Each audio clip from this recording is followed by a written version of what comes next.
नमस्कार, स्वागत है आपका हमारी खास पेशकश गोल्डन ईयर 2024 में। नए साल में गोल्ड के लिए कैसा रहने वाला है और किस तरह की चाल गोल्ड की नए साल में रहने वाली है, साथ ही चांदी की चाल कैसी रहेगी, आज तमाम मुद्दों पर बात करेंगे। हमारे साथ तीन मेहमान अगले आधे घंटे तक आपके साथ होंगे जो आपको नए साल के लिए पूरा आउटलुक गोल्ड और सिल्वर का समझाएंगे। रिनिशा चेनानी होंगी ऑगमोंट गोल्ड से, चिंतन हरिया होंगे प्रिंसिपल इन्वेस्टमेंट स्ट्रैटेजिस्ट हैं ICICI prudential asset management company से, और चिराग शेठ है प्रिंसिपल कंसल्टेंट है मेटल फोकस के। आप तीनों मेहमानों का बहुत बहुत शुक्रिया, आप यहां पर आए हैं और हमारे दर्शकों को आज आप बताने वाले हैं कि गोल्ड और सिल्वर 2024 में कैसा रहने वाला है। लेकिन सबसे पहले हमने एक महापोल भी किया है नए साल को लेकर, गोल्ड और सिल्वर को लेकर, वहां पर ब्रोकरेज हाउसेस का क्या मानना है वो सबसे पहले आपको दिखा देते हैं। सबसे पहले गोल्ड की अगर बात करें तो गोल्ड के ज्यादातर जो एक्सपर्ट्स हैं वो 65,000 से 70,000 रुपए तक का टारगेट देख रहे हैं 2024 में। यानी गोल्ड को लेकर जितने भी ब्रोकरेज हाउसेस हैं देश के, ज्यादातर काफी बुलिश हैं। उनको लग रहा है कि 70,000 भी ऊपर तक सोना इस साल जा सकता है।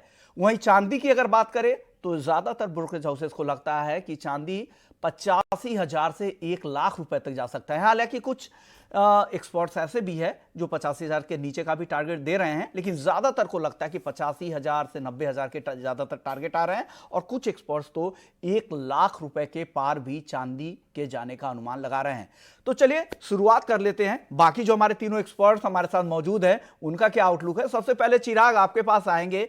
चिराग, 2024 गोल्ड के लिहाज से कैसा रहने वाला है? ऐसे कौन से ट्रिगर होंगे जो गोल्ड की कीमतें यहां से ऊपर जा सकती है? जियो पॉलिटिकल सिनेरियो या फिर फेड का जो शिफ्ट हुआ है स्टांस, डोविश स्टांस अब देखने को मिल रहा है, क्या वो गोल्ड की कीमतों को यहां से ड्राइव करेगा या कुछ और? आप क्या देखते हैं, गोल्ड क्या गोल्डन ईयर रहेगा 2024? देखिए, सबसे पहली बात अगर हम देखें तो दो या तीन चीजें बहुत ही इंपॉर्टेंट है मार्केट को ड्राइव करने के लिए। एक है जियोपॉलिटिक्स और दूसरी है कि यूएस फेड का स्टांस क्या होता है। हमने देखा है कि पिछले एक दो महीने में जियोपॉलिटिकल सिचुएशन काफी हद तक गरमाई हुई है। इजराइल हमास के बीच का जो युद्ध हो या यूक्रेन और रशिया के बीच में युद्ध जो चलते आ रहा है अगले पिछले दो एक साल से, ये जियोपॉलिटिक्स जो है, ये जब तक जियोपॉलिटिकल टेंशन बरकरार रहती है तो गोल्ड में और सिल्वर में दोनों में एक certain amount of geopolitical premium बना हुआ रहेगा। दूसरी और सबसे मोस्ट इंपॉर्टेंट बात अगर हम हिस्टोरिकली देखें, जो गोल्ड को सबसे ज्यादा ड्राइव करती है वो है यूएस के इंटरेस्ट रेट। हमने देखा है कि फिलहाल जो मीटिंग हुई थी इस महीने में, वहां पे फेड ने अब ये अंदेशा देते हुए दिखाई दे रहे हैं कि वो अब पिवट करेंगे। यानी फेड का जो एक स्टांस था इंटरेस्ट रेट की दरों को लेके, अब वो स्टांस को बदलते हुए दिखाई दे रहे हैं। और उसका हमने ये देखा इम्पैक्ट कि मार्केट में तुरंत एक बहुत बड़ा रैली आया और फिर वापस थोड़ा बहुत करेक्शन आ गया। अब 2024 में जाते हुए ये इंपॉर्टेंट है कि फेड ने जो कहा कि शायद फेड यहां से 3 रेट कट्स अनाउंस कर सकते हैं और मार्केट 5 से 6 रेट कट्स की एक्सपेक्टेशन लेके चल रहे, ये दोनों के बीच का मिलन कहाँ पे होता है वो गोल्ड के प्राइसेस को ड्राइव करेगा। हमारा मानना है कि शायद शॉर्ट टर्म में थोड़ा बहुत गोल्ड में जरूर एक प्रेशर बरकरार रह सकता है, क्योंकि जैसे मैंने कहा कि मार्केट एक्सपेक्ट करती है कि 6 रेट कट होंगे या 5 रेट कट होगी, जबकि फेड एक्सपेक्ट करती है 3 रेट कट होंगे। अगर थोड़ा बहुत यहां से डिसअपॉइंटमेंट होता है तो हमें करीबन मार्केट फिर से शायद $1,900 या $1,850 के आसपास थोड़ा बहुत ट्रेड करते हुए दिखाई दे सकता है। फिर वहां से एक रैली शुरू हो सकती है। तो नियर टर्म में शायद गोल्ड पे थोड़ा बहुत प्रेशर अभी भी बरकरार रह सकता है, बट लॉन्ग टर्म में अगर एक साल का व्यू ले तो गोल्ड के दाम शायद ऊपर जाते हुए दिखाई दे रहे हैं। मुझे अभी भी नहीं लगता कि शायद यहां से 2,200 या $2,300 या $2,400 हमें इस साल में देखने को मिलेंगे। शायद टॉप्स में मार्केट 2,150 या $2,200 के बीच में एक टॉप बनते हुए जरूर दिखाई देगा। चिराग, यानी आप कह रहे हैं कि रिकॉर्ड तो बनेगा लेकिन बड़ी तेजी आपको नहीं दिख रही है, पिछले रिकॉर्ड से हल्की फुल्की ही तेजी आपको दिख रही है। क्या आप इससे सहमत है? चिराग, आप क्या कहेंगे? यानी शायद वहां से थोड़ा बहुत और ऊपर जरूर जा सकता है, पर मैं कहूंगा फिलहाल ऐसा नहीं लग रहा है कि मार्केट शायद $2300-2400 चले जाए, एक नया हाई बनाए और उसके ऊपर बहुत सिग्निफिकेंटली ट्रेड हो। ये साल शायद एक ऐसा साल है जहां पे गोल्ड बुल्स और बेयर्स दोनों के बीच में घमासान बरकरार रहेगा, वॉलेटिलिटी बरकरार रहेगी। और एक बार फेड का क्या इंटरेस्ट रेट पे रुझान होता है वो क्लियर नहीं हो जाता, तब तक एक लंबी बड़ी तेजी नहीं दिखाई दी। रेनिशा जी, अब यही सवाल आपसे मेरा होगा, आपको 2024 गोल्ड सिल्वर के लिए कैसा लग रहा है? क्या जो रिकॉर्ड गोल्ड ने इस साल बनाया था, क्या यह रिकॉर्ड रैली 2024 में भी जारी रहेगी? और ऐसे कौन से ट्रिगर आप देख रही हैं गोल्ड में जो गोल्ड की कीमतों को यहां से ड्राइव कर सकते हैं? जी, हमने देखा है कि 2023 गोल्ड के लिए एक बेहतरीन साल रहा है। इंटरनेशनली हमने देखा है कि 12% जितने रिटर्न्स मिले हैं, एंड डोमेस्टिकली देखें तो 15% जितना रिटर्न मिला है। एंड ये लगता है जो फैक्टर्स 2023 में जिस फैक्टर्स ने प्राइसेस को रिकॉर्ड हाई पे लाया है, वही सेम फैक्टर्स 2024 में भी कंटिन्यू रहेंगे। जिस तरह से जियोपॉलिटिकल टेंशंस बने हुए हैं पिछले 2 महीनों से, this is a main factor जिसकी वजह से प्राइसेस को ट्रिगर मिला और रिकॉर्ड हाई प्राइसेस बने। सेकेंडली आप देखेंगे जो डी डॉलराइजेशन का ट्रेंड है, लगातार सारी कंट्रीज अपने बाकी करेंसीज से निकल कर डॉलर से निकल कर बाकी करेंसीज में मूव आउट कर रही है। सो this is very beneficial for gold. Third is central bank demand जो है वो काफी स्ट्रांग है। Last year record high central bank demand थी। इस साल भी हमने देखा ऑलमोस्ट 900 टन जितना सेंट्रल बैंक्स ले चुके हैं। और नंबर्स आएंगे तो पता चलेगा ये इस साल भी काफी ज्यादा स्ट्रांग रही है सेंट्रल बैंक डिमांड। फोर्थ आप देखेंगे तो जो डॉलर इंडेक्स है वो अभी ग्रेजुअली नीचे आ रहा है, जो सपोर्टिव है। ट्रेजरी यील्ड्स हैं जो सपोर्टिव है, क्योंकि फेड ने अपना मॉनेटरी स्टांस चेंज कर लिया है।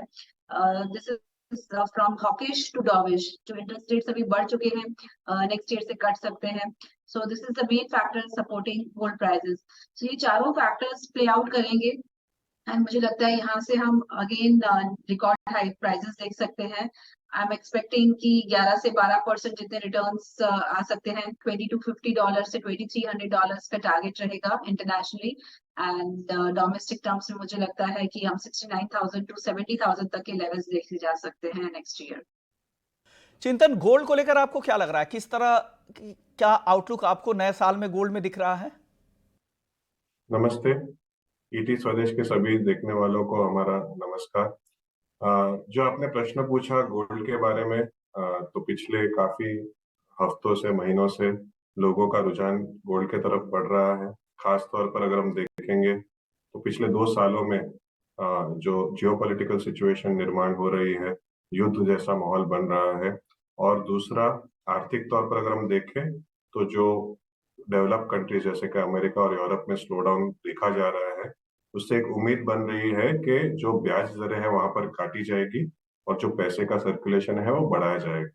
इन स्थितियों में जो गोल्ड है, सोना है, उसकी जो एक प्राइस एक्शन है वो पॉजिटिव मानी जाती है। और पिछले 13 सालों के कंसोलिडेशन के बाद 2011 में डॉलर टर्म्स में सोने के जो भाव थे, आज करीबन करीबन 13 साल बाद भी डॉलर टर्म्स में वही भाव होने के कारण ऐसा लग रहा है कि 13 साल के कंसोलिडेशन के बाद गोल्ड एक अच्छा 2024-2025 देख सकता है। जो स्थिति निर्माण हो रही है उसमें हमें लग रहा है कि लोगों का रुझान गोल्ड की तरफ बढ़ेगा। जो इक्विटी के वैल्यूएशंस है वो सस्ते नहीं है, और जो डेट की अगर हम बात करें तो ब्याज दरें घटने के कारण डेट में जरूर एक उछाल देखा जा सकता है। पर क्योंकि जो अवेलेबल पैसा है या जो मनी प्रिंटिंग होगा उसके कारण गोल्ड को एक पॉजिटिविटी मिल सकता है, ऐसा हमारा मानना है। सो सन 2024 और 2025 के साल में गोल्ड एक अच्छा इन्वेस्टमेंट रहेगा। उसी के साथ साथ अगर हम देखें तो जो ग्लोबल सेंट्रल बैंक्स है, जैसे कि चाइना की जो गवर्नमेंट है या सेंट्रल बैंक है, पिछले 10 महीनों से कंटिन्यूस गोल्ड में इन्वेस्ट कर रही है। तो ये जो रुझान भी है वो भी गोल्ड के लिए एक पॉजिटिव रुझान है। हमारा मानना है गोल्ड में निवेश आपकी पूंजी का 10% हिस्सा हो सकता है। चिराग, आपसे मेरा सवाल अगर टारगेट को लेकर पूछे, हालांकि आप रूपी टर्म में आप लोग बताते नहीं हैं, लेकिन तभी भी मैं आपसे पूछूंगा कि 2024 में कॉमिक्स गोल्ड का और एमसीएक्स गोल्ड का क्या टारगेट आप देख रहे हैं? अगर रूपी टर्म में नहीं बताएं तो परसेंटेज टर्म में बताएं। अब देखिए विश्वमोहन, मैं रुपी पे तो कमेंट नहीं करूंगा कि हम रुपी फोकस नहीं देते, बट मैं ये जरूर कह सकता हूँ कि अगर हम हिस्टोरिकली देखें तो इंडिया में 3 से 4% का रुपी डिप्रिसिएशन जरूर होता है, और जब जब इलेक्शन आता है तब तक वो रुपी डिप्रिसिएशन थोड़ा बहुत बढ़ जाता है। तो शायद डोमेस्टिक मार्केट में रुपी में शायद रुपी अभी भी रुपी गोल्ड प्राइसेस डॉलर प्राइसेस को जरूर आउट परफॉर्म करते हुए दिखाई दे सकते हैं। यानी अगर डॉलर में अगर 5% की अप मूव आती है तो रुपी में उससे ज्यादा जरूर मूव आएगी। अगर हम कॉमिक्स की बात करें तो हमारा मानना है शायद इस साल के हाईज 2150 से $2200 के बीच में जरूर हो सकते हैं। मार्केट में डिप्स पे फिलहाल मार्केट बाय ऑन डिप्स बनते जा रहा है। यहां से शायद अगर $50-100 की मार्केट में करेक्शन आए तो किसी ने गोल्ड में अपना निवेश जरूर करना चाहिए। चिराग, अब अगला सवाल डिमांड को लेकर होगा। मांग को लेकर किस तरह की रिपोर्ट आ रही है? हेज फंड्स की तरफ से, सेंट्रल बैंक की तरफ से नए साल में किस तरह की खरीदारी देखने को मिल सकती है? क्या पोर्टफोलियो रीबैलेंसिंग के तौर पर डिमांड इस बार गोल्ड की ज्यादा रहेगी साल के शुरुआत में? डिमांड को लेकर आपका अनुमान मेटल फोकस की तरफ से आप लोगों ने किस तरह की रिपोर्ट तैयार की है? क्या अनुमान, क्या एस्टिमेट लेकर आप लोग चल रहे हैं? देखिए, लास्ट ईयर अगर हम देखें 2000 अगर मैं 22 की बात करूं तो 1100 टन के आसपास सेंट्रल बैंक की बाइंग हुई थी। इस साल काफी हद तक अनुमान लगाए जा रहे थे कि शायद 700-800 टन के आसपास सेंट्रल बैंक की बाइंग आके रुक जाए, बट हमने देखा है कि काफी स्ट्रॉन्ग सेंट्रल बैंक बाइंग रही है, और शायद इस साल भी करीबन 1000 टन के आसपास की सेंट्रल बैंक की बाइंग आते हुए दिखाई देगी। दो बहुत ही इंपॉर्टेंट चीजें जो पिछले 2 या 3 साल में दिखाई दे रही है, एक है सेंट्रल बैंक काफी हद तक एक बढ़ चढ़ के बाइंग कर रहा है, तो हमारा मानना है कि 2024 में भी ये ट्रेंड जरूर बरकरार रहेगा। और दूसरी सबसे इंपॉर्टेंट बात है प्राइवेट इन्वेस्टर्स, जो अल्ट्रा हाई नेटवर्थ इंडिविजुअल्स है, जो फैमिली ऑफिसेज है, जो शायद 5-6 साल पहले या मैं कहूंगा 2-3 साल पहले भी गोल्ड में इतने बड़े इन्वेस्टर नहीं थे, वो अब कहीं गोल्ड में और चांदी में भी बहुत बड़े इन्वेस्टर निकल के आ रहे हैं।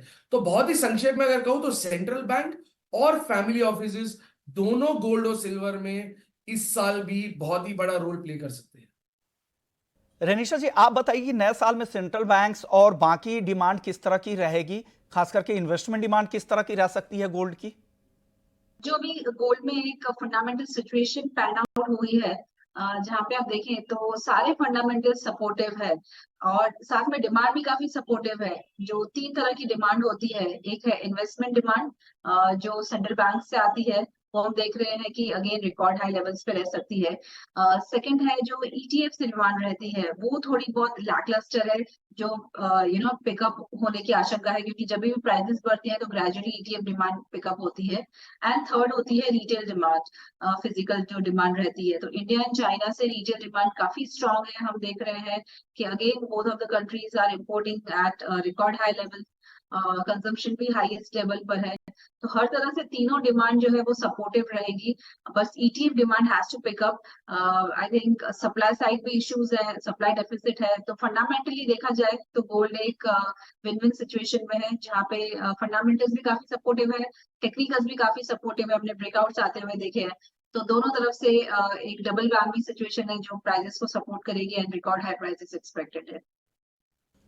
चिंतन, अब आपसे मेरा सवाल होगा गोल्ड ईटीएफ को लेकर। गोल्ड ईटीएफ की डिमांड को लेकर आप लोगों का क्या कहना है? किस तरह का रुझान लोगों का है? किस तरह के इन्फ्लोज डोमेस्टिक मार्केट में गोल्ड ईटीएफ में देखने को मिल रहा है, और साथ ही इंटरनेशनल मार्केट में किस तरह के इन्फ्लोज गोल्ड ईटीएफ में है, और नए साल से क्या उम्मीदें हैं? पिछले 15 सालों से जो हम देख रहे हैं गोल्ड ईटीएफ की तरफ लोगों का रुझान बढ़ रहा है। पिछले 3 से 4 सालों में और भी ये देखा गया है। और जो अलग अलग गोल्ड के इंस्ट्रूमेंट्स हैं जैसे कि sovereign gold bond, gold ETF और फिजिकल गोल्ड, तीनों ही में हम देख रहे हैं कि लोगों का रुझान बढ़ रहा है। इंडिया में अभी शादियों का सीजन है तो गोल्ड का सेल्स अच्छा है नेचुरली, पर उसी के साथ साथ जो ग्लोबल सेंट्रल बैंक का सपोर्ट है, हमें ऐसा लग रहा है कि इंक्रीमेंटली अगर हम अगले 2 साल में देखें तो गोल्ड की तरफ लोगों का रुझान बढ़ सकता है। जितनी तेजी इक्विटी मार्केट्स में होगी और जितने महंगे इक्विटी स्टॉक्स होंगे, उसी के साथ साथ गोल्ड अट्रैक्टिव होता जाएगा। पर जैसे कि मैंने कहा कि जियोपॉलिटिकल सिचुएशन थोड़ी अनसर्टन होने के कारण भी गोल्ड को एक फायदा मिलता है। तो गोल्ड के अलग अलग बायर्स में से सेंट्रल बैंक और घरेलू निवेशक गोल्ड में निवेश कर रहे हैं। उसी के साथ साथ विश्व में अगर ग्लोबल पेंशन फंड्स जो होते हैं वो भी निवेश करना शुरू कर दे तो गोल्ड के लिए अच्छे संकेत हो सकते हैं। और हमारा ऐसा मानना है जो निवेशक अपने एसेट एलोकेशन के हिसाब से गोल्ड में निवेश करना चाहते हैं वो मल्टी एसेट फंड्स के द्वारा या गोल्ड ETF के द्वारा अपना गोल्ड का इन्वेस्टमेंट बढ़ा सकते हैं। चिंतन, अब 2024 में चांदी को लेकर बात कर लेते हैं। चांदी को लेकर क्या आउटलुक है, क्या लग रहा है, चांदी की चाल कैसी रहेगी? क्या गोल्ड को आउट परफॉर्म चांदी कर सकती है या चांदी में की चाल थोड़ी धीमी रह सकती है गोल्ड के मुकाबले? क्या आउटलुक है आपका? आमतौर पर गोल्ड और सिल्वर, सोना और चांदी को एक साथ देखा जाता है और निवेशक उन्हें प्रेशियस मेटल्स के तौर पर देखे जाते हैं। पर अगर हम सिल्वर की बात करें तो आज नई नई तकनीकों के कारण 5G, सोलर और इलेक्ट्रिक व्हीकल जो टेक्नोलॉजीज है उसमें सिल्वर की डिमांड काफी बढ़ रही है। जो इंक्रीमेंटल सिल्वर डिमांड है उसका 10% हिस्सा इन नई तकनीकियों या नए सेक्टर से आ रहा है। तो सिल्वर का डिमांड अच्छा होने के कारण हमने देखा 2021 और 2022 के साल में सिल्वर की जो डिमांड थी वो उसकी सप्लाई से ज्यादा होने के कारण सिल्वर के भाव में थोड़ी मजबूती देखी गई। और हमारा ऐसा मानना है कि जैसे जैसे ये तकनीकियों में डिमांड बढ़ती रहेगी सिल्वर में, सिल्वर को एक सपोर्ट मिलता रहेगा। सिल्वर बहुत ही एक अच्छा कंडक्टर ऑफ इलेक्ट्रिसिटी होने के कारण उसके जो एप्लीकेशंस है, उसके जो यूजेस है वो काफी बढ़ रहे हैं। और उसी के कारण सिल्वर एक अच्छा एडिशन है आपके पोर्टफोलियो में। अगर आप 10% हिस्सा सोना और चांदी में रखना चाहते हो तो 7 से 8% आप गोल्ड में और 2 से 3% आप सिल्वर में हिस्सा निवेश कर सकते हैं।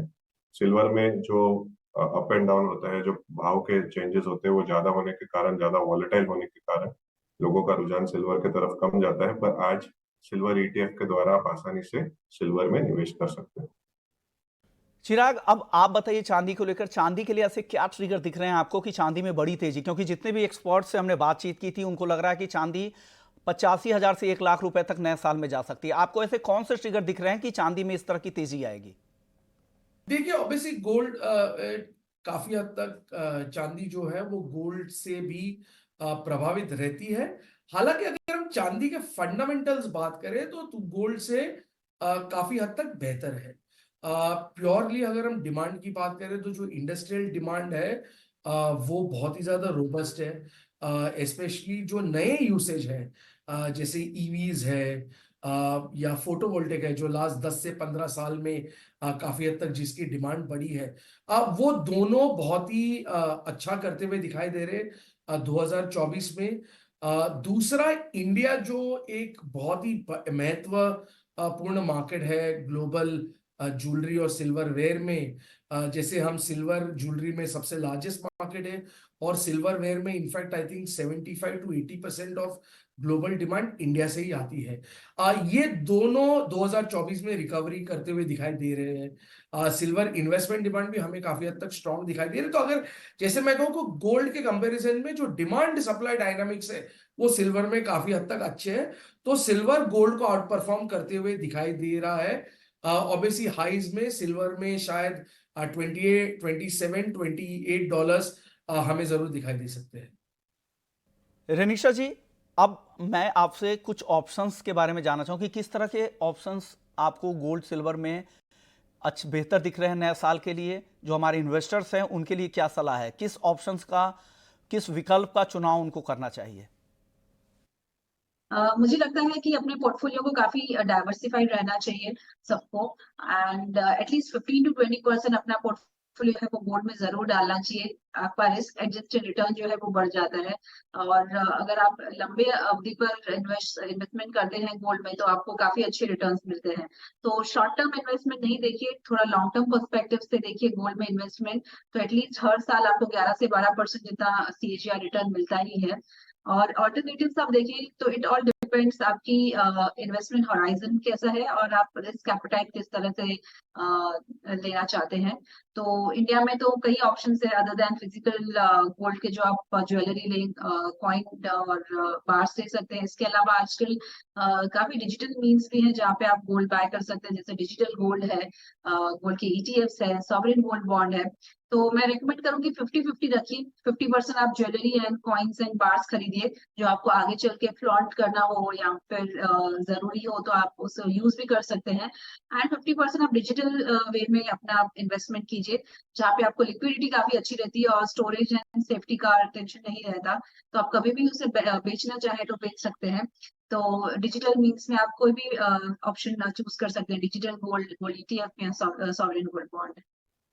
ओके, यानी आपके पास ढेरों विकल्प है, लेकिन अगर चांदी का ऑप्शन कोई चुनता है तो वो ये भी जानना चाह रहा होगा रेनिशा जी कि चांदी का आउटलुक क्या है, किस तरह की का माहौल चांदी के लिए नए साल में होगा, चांदी की तेजी कहां तक जाएगी, आपका आउटलुक चांदी को लेकर रेनिशा जी क्या है? जी, चांदी में हमने देखा है कि इस साल भी काफी अच्छे रिटर्न्स मिले हैं 2023 में एंड 2024 मुझे लगता है कि चांदी गोल्ड से ज्यादा आउट परफॉर्म करेगी।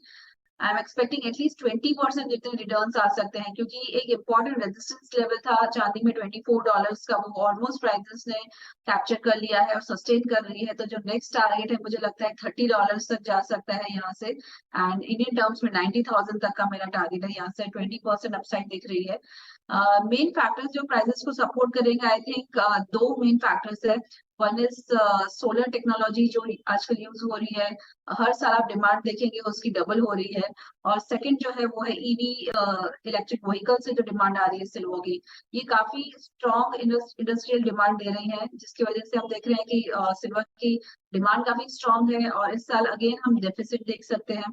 तो डिमांड सप्लाई भी काफी स्ट्रॉन्ग है, टेक्निकली भी ब्रेकआउट्स आए हुए हैं। तो एटलीस्ट यहाँ से गोल्ड से भी उसको फायदा मिलेगा, क्योंकि गोल्ड में भी एक्सपेक्टेड है गोल्ड रन कंटिन्यू रहेगा। सारे फैक्टर्स गोल्ड के कंटिन्यू रहेंगे सिल्वर के बुलिशनेस देने में। तो ओवरऑल सारे फैक्टर्स मुझे लग रहे हैं सिल्वर इस बार सिल्वर को काफी अच्छा सपोर्ट करेंगे एंड एटलीस्ट 20% रिटर्न्स तो मैं देख ही रही हूँ सिल्वर में। चिंतन, आपसे मेरा सवाल अब सिल्वर ईटीएफ को लेकर होगा। सिल्वर ईटीएफ को लॉन्च हुए भी काफ़ी समय अब हो गए हैं घरेलू बाजार में भी, किस तरह का इन्फ्लोज वहाँ पर देखने को मिल रहा है, और जो सिल्वर ईटीएफ में इन्वेस्टमेंट करना चाह रहे हैं उनके लिए क्या सलाह देंगे? नए साल में क्या लग रहा है, किस तरह की डिमांड की उम्मीद सिल्वर ईटीएफ में की जा रही है? सो सिल्वर ईटीएफ हम ग्लोबली या इंडिया में देखें तो एक छोटा हिस्सा है, गोल्ड ईटीएफ बड़ा हिस्सा होता है। सिल्वर ईटीएफ जैसे कि आपने कहा भारत में जनवरी 2022 में हमने सबसे पहला लॉन्च किया था, और वहीं से देखें तो जिन लोगों को निवेश करना था सिल्वर में और जिन लोगों का रुझान था उन्होंने इन्वेस्ट भी किया है सिल्वर में, क्योंकि सिल्वर फिजिकली अगर खरीदते हैं तो उसमें सिक्योरिटी और बल्कि होता है, पर आप ईटीएफ के द्वारा खरीदते हैं तो आप आसानी से निवेश कर सकते हो और छोटी छोटी मात्रा में भी आप over a period of time accumulate कर सकते हो। तो सिल्वर ईटीएफ की तरफ लोगों का रुझान बढ़ रहा है, और अगर गोल्ड और सिल्वर के भाव अच्छे होते हैं, अच्छे रहते हैं, तो लोगों का रुझान और भी बढ़ेगा। एक आसान तरीका है लोगों को सिल्वर में इन्वेस्टमेंट करने का, जो कि सिल्वर ईटीएफ है, और हमारा ऐसा देखना है कि लोगों का इंटरेस्ट बढ़ रहा है। इंडिया में सिर्फ 2 साल हुए हैं सिल्वर ईटीएफ का अवेलेबिलिटी के लिए, पर जैसे जैसे लोगों को पता चलेगा और वैसे वैसे सिल्वर ईटीएफ का डिमांड भी अच्छा रहेगा, हमें ऐसा लग रहा है। और silver as a commodity, importantly industrial commodity है, तो अगर ग्लोबल बाउंस बैक होता है, तो आज थोड़ा कॉम्प्लिकेटेड है, पता नहीं है कि ग्लोबल इकोनॉमी में स्लो डाउन होगा या फिर बहुत बड़ी तेजी होगी इंटरेस्ट रेट कट के कारण। पर अगर इंडस्ट्रियल मेटल्स में तेजी आती है, चाइना थोड़ा भी रिवाइव होता है 2024 में, तो हमारा ऐसा मानना है सिल्वर को उसका फायदा मिलेगा। चिराग, अब आपसे फिर से एक बार मैं चांदी के टारगेट के बारे में जानना चाह रहा हूँ, आपको क्या लग रहा है चांदी कहाँ तक जा सकती है? और रुपी टर्म में हालांकि आप बताएंगे नहीं, परसेंटेज टर्म में बताइए कि चांदी में कितनी तेजी की उम्मीद घरेलू बाजार में करनी चाहिए। आप रुपए के फैक्टर को कांस्टेंट मान लें, करेंसी के फैक्टर को कांस्टेंट मान के बताइए कि चांदी में कितनी तेजी की उम्मीद नए साल में आप कर रहे हैं। अब देखिए, क्योंकि मैं रुपी पे कमेंट नहीं कर पाऊंगा, बट यहाँ से आप समझ लीजिए कि 8 से 10% जरूर चांदी में एक अपमूव रुपी में जरूर दिखाई दे सकता है। यानी जितने भी एक्सपर्ट्स हैं गोल्ड और सिल्वर को लेकर काफी बुलिश है, उनको लगता है कि 2024 में भी गोल्ड और सिल्वर की तेजी जारी रहेगी और डबल डिजिट कम से कम रिटर्न की उम्मीद तो दोनों ही एसेट क्लास में हमारे सारे एक्सपर्ट्स कर रहे हैं। शुक्रिया रेनिशा जी आपका, चिंतन आपका, और साथ ही चिराग आपका। आप लोग आए और हमारे दर्शकों को गोल्ड पर अपनी बहुमूल्य राय रखी और आपने बताया कि 2024 सोने और चांदी के लिए कैसा रहने वाला है। तो इस खास पेशकश को यहीं समेटते हैं, लेकिन बाकी खबरों के लिए आप बने रहिए हमारे साथ। नमस्कार।